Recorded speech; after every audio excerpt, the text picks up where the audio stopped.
Hello YouTube! Today in the Naughty Librarian we are doing my January wrap-up. Okay, so two very important things happened in January. One, I actually finished my TBR list. I didn't bump anything. I feel very accomplished at the moment.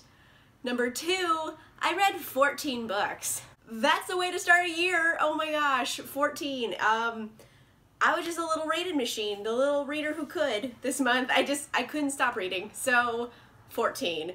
I got a lot of books to go over, so let's just get right into it.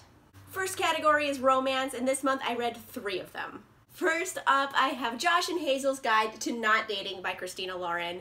And you know what? This is gosh darn delightful. I had so much fun reading it. I couldn't put it down. I read it all like in one day in a few hours. Like I could not put it down. It's a really quick read and I loved it. It was just adorable. And I love Christina Lauren's works for the most part. Like they don't always hit it out of the park. I'll get to that later. But in this case they did. This is a home run. This is about Josh and Hazel. They are 2 friends and it's kind of a friends to lovers romance. Basically, they're like, oh no, we shouldn't date each other. That would be terrible, obviously. So we should set each other up on like weird blind dates and then go together. So it's kind of like they're still dating each other, but like with other people. It's genuinely funny and quirky. I like the characters. Hazel in particular is actually a manic pixie dream girl who has depth. That's very rare to find. Like she has all of the manic pixie dream girl tendencies, but she also is a real person and is seeing like that person fleshed out as a real character. So I haven't actually seen that before, so I was really impressed with it. And it's funny, it's sexy, it's just an adorable rom-com romance. I recommend. Also by Christina Lauren, I read My Favorite Half-Night Stand. I kind of went on like a mini Christina Lauren spree. So while I loved Josh and Hazel's Guide to Not Dating, I really wasn't so into My Favorite Half-Night Stand. It was kind of lackluster for me. I think what it comes down to is basically I didn't enjoy the premise and I felt like the characters were just hot messes. Like, oh gosh, were they hot messes.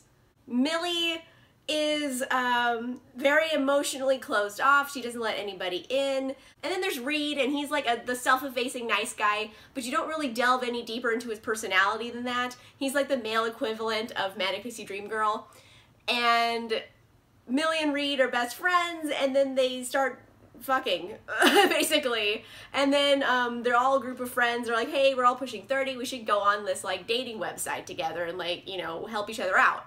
And so they all do that, and Millie makes up a fake account and gets matched with Reed. So she starts messaging Reed as this other woman, pretending to be this other woman while still having sex with him as herself. So like hot mess all up in this. And yeah, and that whole situation is just like gross. Like, is she catfishing her best friend while she's fucking him? Like, I don't understand exactly this dynamic. So this one was not as successful for me. I do feel like it does lend itself to sequels because there are several friends in this group that they could write more books for, but it's not my favorite of their works. I read Just Like Heaven by Julia Quinn, but like I read this, it's just so little happens in this book that's nearly 400 pages long that I don't actually have any opinions about it. Like, that's almost worse than hating it, because if I hated it, at least like the content in the book struck some emotional nerve with me. This has so little happening in it that I don't think it counts as a book. Like I don't have words. Like I wish I did, but it's just like, okay, I'd say a good 100 pages of this book, Honoria is trying to like nurse Marcus back to health, and so she's trying to feed him soup. Well, he's just insensible. He's unconscious this whole time. So it's like, did I just read 100 pages about soup? Like, for real? Soup? Was that the exciting part? The soup? And then there's like another chapter, I counted, it was 25 pages, and it's just these 4 girls arguing about what song they're gonna play at like their music recital. For 25 pages. So little happens in it that I'm like, was nothing happened. Did I read something? Like it's like such a weird situation I'm in right now that I've never been in before. And also like I felt like Marcus and Honoria's like relationship was really odd. They have like this whole past as childhood friends, But the thing is, you never actually get to see most of their childhood friendships, so it's just like these two adults that they say that they knew each other as children, but they actually spend almost no time together except for the whole soup debacle. And then like they kiss once, kind of, and then like 90% of the way in the book, they like do it. And they're like, we're getting married. And I'm like, what? Since when? Like, you guys have spent like 25 minutes together. That's a little like much. Like, you went from one sort of kiss to like full banging. So I don't understand. I've never been so befuddled by a book before, honestly. Next category is Sisterhood, and I read 2 books regarding sisterhood. I read Grace and Fury by Tracy Banghart, and shock of all shocks, I actually really liked it. I gave it 4 stars. Like, it was pretty good. I did go in with low expectations because I think this is a debut. I don't want to like quote myself on that because it might not be, but I feel like this is a debut, and I was like, the original cover is really lame. I have like the cool owl crate cover because this one's like fire roses and it sounds really like cool, and then like the other one has just 2 girls on it and you're like, whatever, it's that, whatever. So the cover and the fact that it's a debut made me worried, but then it's really good. Like, I recommend. Like, I'm excited for the next book to come out. Like, I actually ended up really liking this. This follows 2 sisters, Nomi and Serena, and they both have very different life goals. Basically, Serena is has spent her entire life training to be a Grace, and a Grace is basically like the epitome of everything that is about the perfect woman, and then she tries to go to the palace and like get the prince to pick her to be one of his like harem of ladies, and that's kind of how this society works. It's very misogynistic, for real. Like, it's misogyny all the time. It's a big giant quagmire of it. Oh my gosh. Like, it's so much misogyny that it's like hurts at times. Like, women aren't even allowed to read in this society. It's very misogynistic. So that's Serena. And then you have Nomi, who's basically the younger sister, but real headstrong. It's just like, well, I'm going to teach myself to read anyway, and I don't know anything about anything, but I got a lot of opinions. And you're like, ugh. But I really thought I was going to get into Nomi, and surprise of all surprises, I really like Serena's story, because this takes a turn you're not expecting it to take. In the blurb, they kind of mentioned this, that the sisters' fates get switched, where Nomi is now in this world of Graces, and Serena is imprisoned, basically. I don't want to give out too many spoilers, but Serena goes to a prison colony that's basically like Bitch Planet. Like, if you guys have read that graphic novel, it's all women who they've decided they have disobeyed somehow, so they send them to like survival island where they have to like fight to the death for food. It's real crazy. Like, it takes a turn you're not expecting. And Serena's story is really amazing. Like, I really enjoyed seeing this girl who like grew up her whole life to be like the perfect woman in that society stuck on Murder Island. Like, it was so cool. Like, I really enjoyed that story arc so much. Like, I'm excited for the next book. I wasn't really planning on liking this that much, but like, turned it out. I'm impressed. I also read Seafire by Natalie C. Parker, and this was like a really comforting book for me because I went in thinking I was gonna get like Mad Max plus Wonder Woman plus Waterworld, and like I got exactly that. So it was nice to go into a book with all these expectations and then get exactly what you were expecting out of it. So it was kind of comforting in that regard. Basic plot here, you have this girl named Caledonia and for first mate Pisces. They're 2 girls. They are leading a crew of badass pirate girls, and their mission in life is to take down Eric, who is this warlord who steals boys and like turns them into bullets, is what he calls them, which is his soldiers, and they're all addicted to drugs, and they're like, oh, let's burn down this drug ship, let's burn down this ship, we're badass. And you know what? I am all for badass ladies doing badass lady things. Like, I'm in. It just had everything I wanted it to have. It has, like, badass girls. It has, you know, cool pirate fights on the high seas. It's got adventure. It basically had everything I was expecting to get out of it. So it's like a weird little book that just fit perfectly into my expectations. Because that doesn't always happen, you know? And while that's comforting and all, there is something to be said for spontaneity, and most of the things that happen in the book, like, I wasn't like stunned by, I wasn't surprised. So there is something to be said by a book, you know, exceeding expectations. This one just met expectations. So, you know, it wasn't like my favorite book I read, but, you know, I'd read the sequel. I liked it enough that I would read the sequel. This does have a cliffhanger ending. You've been warned. So if you do like this, I recommend waiting till get closer to the sequel when that comes out, because then you can just like not have to worry about that cliffhanger. But pretty good. I enjoyed it. Next category is Shadowhunter Finales, and I read 2 of them this month. First up, I finished the Infernal Devices series with Clockwork Princess by Cassandra Clare. And, you know, considering I've read all of the other books of this series, and this is a prequel, like, I knew how some things were gonna shake out because I've read the other books already. So I went into this thinking, I'm gonna be okay. Like, I know some things turn out okay in the end. I'm not gonna get heartbroken. And then that was a bold-faced lie, because I just sat there, like, ugly crying for, like, a lot of the book. Like, I was not prepared for the emotional, like, hangover this gave me. Like, I say ugly crying facetiously, but, like, it was, like, ugly crying for real. The epilogue. Okay, I'm not gonna, like, get into the epilogue, but, like, if you just want to, like, imagine, like, 100 gut punches for, like, 20 pages, that's the epilogue. It hurts so much.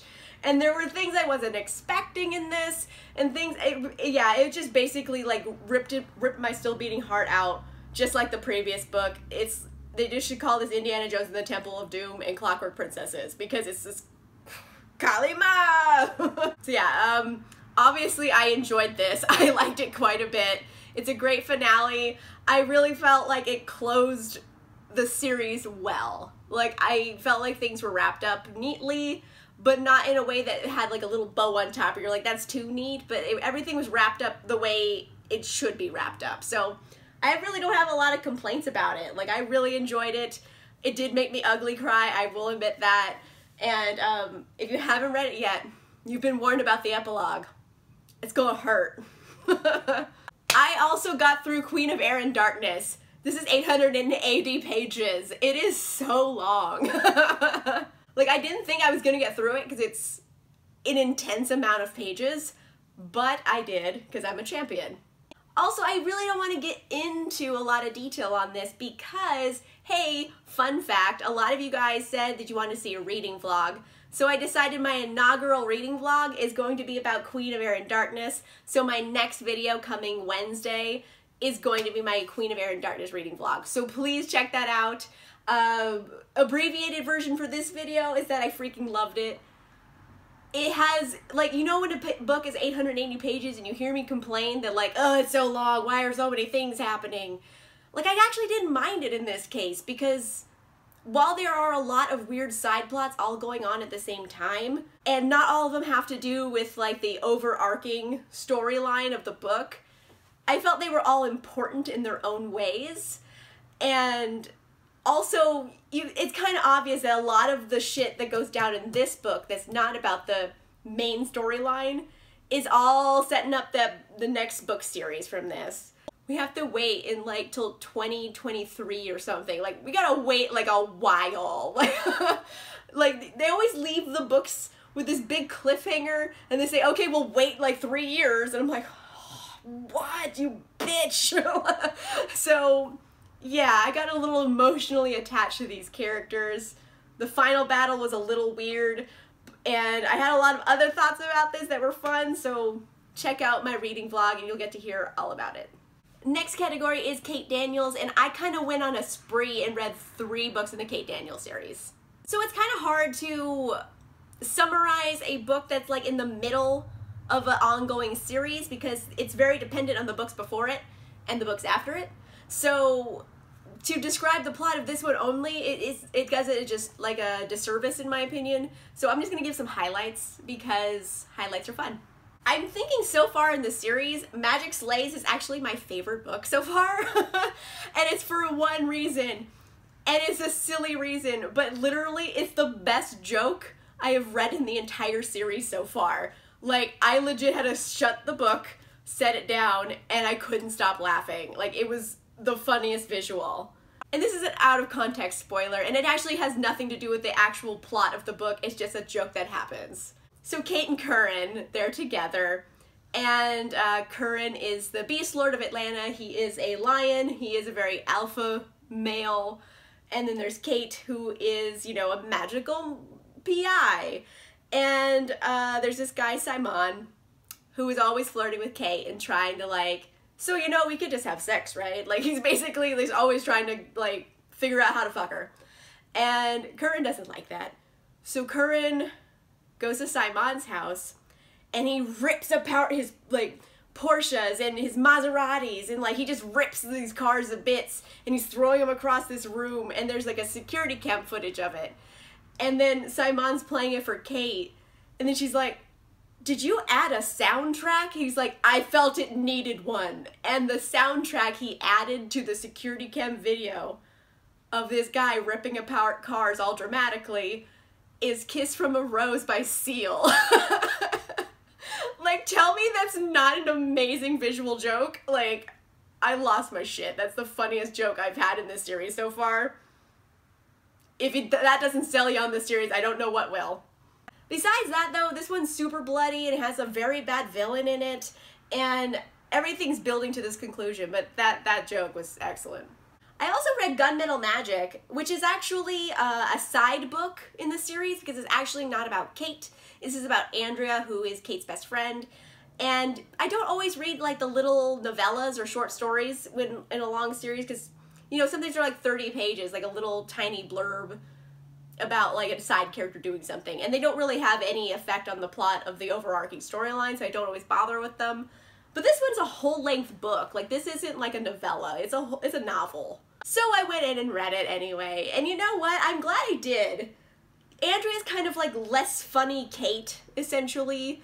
But it was a full-length story. It has villains. This one kind of deals with Egyptian gods. I wasn't expecting that. Like, I thought maybe it was just going to be all, like, Andrea and her ex-fiance Raphael figuring it out. I thought it was going to be mopier than it was, and it wasn't. Actually has, like, a badass storyline. You could have substituted Kate in the story, and it would have been good. So I recommend reading this side story. The last Kate Daniels book I read was Magic Rises. This one, they actually go to Europe. So it's a very different feel to the story. All of these European shifters, like, kind of suck butt. They're just terrible people. What happened in Europe? Like, they're all douchey. like a collective of douchey shifters is, like, all here. As far as the series goes, I feel like this one has the most consequences. And I say that because in a lot of these stories where, like, it's action all the time and these characters have to run for their lives and the good guys win, there's always this sense that, like, the good guys are always going to win. And the idea of consequences is, hey, you know what? The good guys aren't immune from bad shit happening to them. And so far, they kind of had been. So this one hurts a lot. They do some of my favorite characters very wrong. I got very upset about it, actually. And yeah, so this one is kind of like a turning point in the series so far because the big arc is Kate and her father, who's this big bad guy. They're gonna have a reckoning, okay? And it's very much on the horizon at this point. So this sets up, like, endgame of the series, I feel. So it's kind of a pivotal book. Next category is epic fantasies that I still haven't read because I'm a monster, but I did read this month.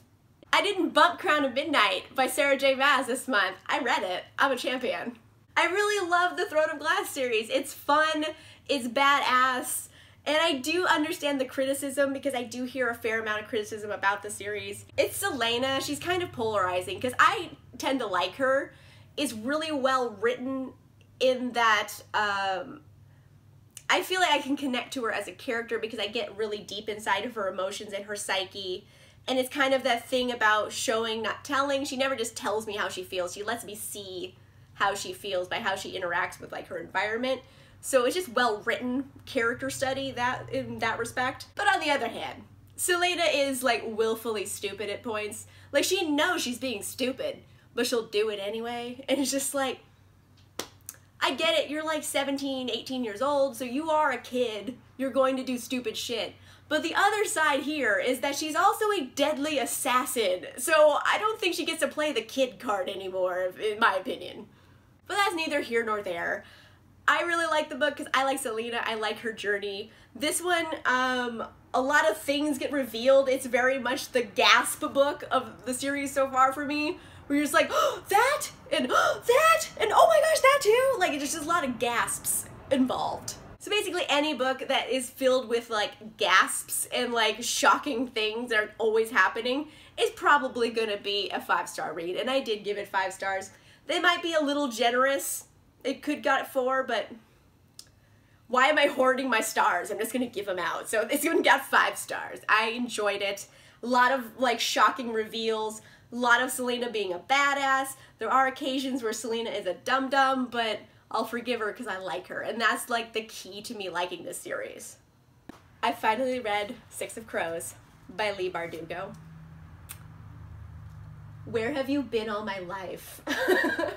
I don't know why I put this off for so long. Like, I'm mad at myself for having put it off so long. I freaking love Kaz Brekker so much.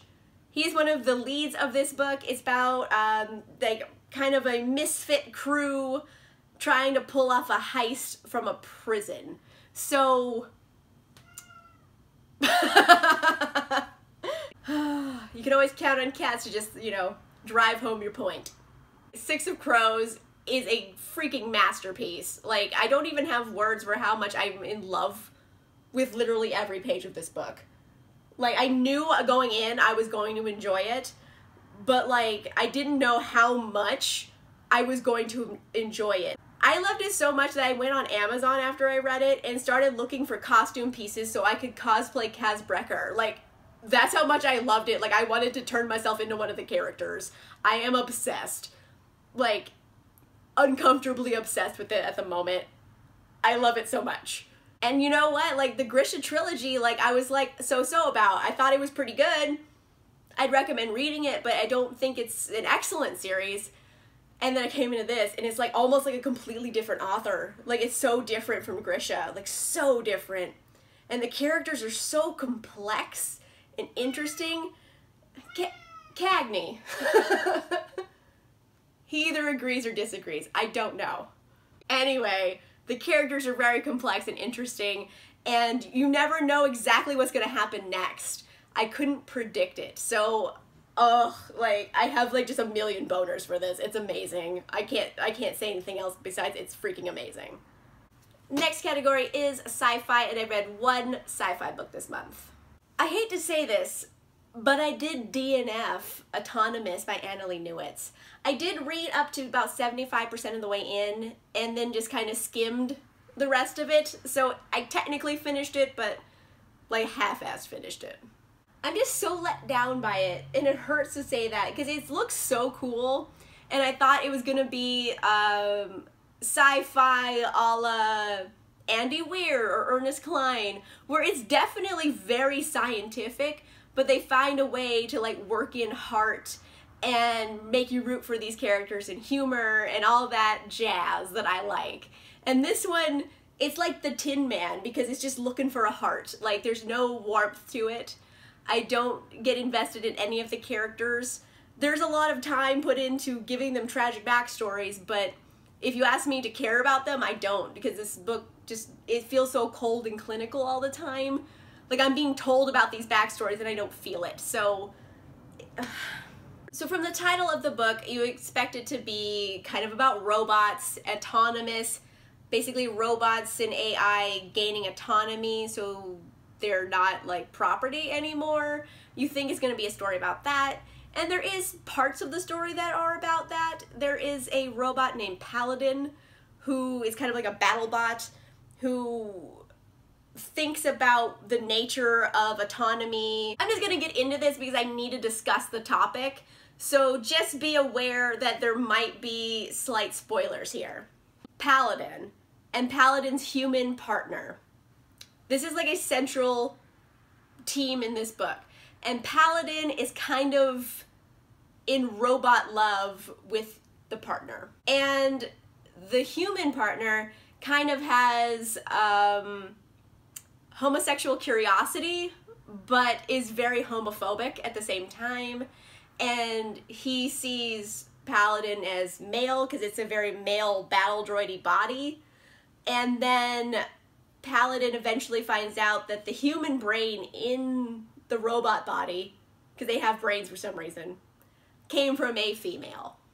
And so Paladin decides to tell the partner that they are actually female, so the partner won't feel weird about having an attraction to them. So it's kind of a transgender robot story. As a cis woman, I'm maybe not an expert on trans issues, but I feel like a character arbitrarily changing gender to make someone else feel more comfortable with their homophobia is probably very problematic. Like, I had a lot of issues with this content, and I don't know how to feel about it. And since I am a cis woman, I don't know if I'm like an expert enough to like understand the nuances here. It just doesn't feel like it was handled well. Like, I don't feel like that's well handled. And that's a lot of the book, and I don't know how I feel about it, and it really let me down. It's the Tin Man looking for a heart. That's the way I describe this, and it was just, I had such high hopes, and they're all dashed. The last book I read this month was First Grave on the Right by Dorinda Jones, and this is actually the Book of the Month pick for the Wicked Spirits Book Club. This is a really cool book club that I am in with Lauren at the Novel Lush and Brandy Janae from Brandy Janae's Bookshelf. I'll post links to their channels down below, you should check them out. And then I'm not going to get into this too much because we are going to be doing a live show where we discuss the book we read this month, so more will happen there. I will give you more details closer to when we do the live show because we actually haven't planned it yet as of when I'm filming this. Basic gist for this video, this is about a woman named Charlie who is kind of a consultant with the police department because she can solve crimes because she can see ghosts. And she can see ghosts because she's actually the Grim Reaper. As far as like urban fantasy setups go, like that is gold. Like it has an A+ setup for a whole series. Did I enjoy this? Like, soft, yeah. So I'm trying to give it like a lot of leeway because sometimes the first book in a series isn't always great. Sometimes the author hasn't like got the training wheels off yet and knows exactly how they're gonna write this series. But there was a lot of problematic content in here that like, I don't know why no one else is picking up on besides me, because I don't think I'm crazy here. Essentially, my whole problem is with Reyes, who is the male love interest in this, because Reyes and Charlie's relationship is just entirely composed of like blurry consent, and blurry consent is not attractive to me. I want them to have consent, and there's a lot of really problematic consent issues here that like bother me. So I did have issues with some of the content in this, which I will get into more in a live show, but overall, like, you know what, I want to read the next book of the series to see if some of these issues I have with it, like, course correct, essentially, because I would give it one more book to see if, like, I'm into it or not. Right now, I'm kind of on the fence because I was like, I want to like it more than I actually do in reality. Whew.